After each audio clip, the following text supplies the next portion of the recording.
Қалайсыздар, қалдарыңыз қалай? Көп болды сіздерге шықпағалы, қал жағдайларыңыз қалай болып жатыр? Мен өзімше бүгін кешкі ужин жасайын деп жатырмын. Ол кешкі ужинның аты банкідегі сірне. Енді білетін шығарсыздар енді.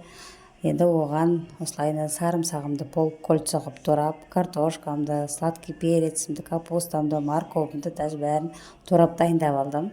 Енді банкіге сала бастайтын боламыз. Ең астына сарымсағымды салып, одан чеснок салып, одан кейін етті, одан кейін картошка, одан кейін капуста, одан сладкий перецімнің бәрін өстіп қатар қылып рет-ретімен нағыздап сала бастадым. Мен мына жерде етті мариноватта болғанмын. Мариноватта болғанды түсіріп үлгерген жоқпын. Bir күн өздеріңізге түсіріп көрсететін боламын.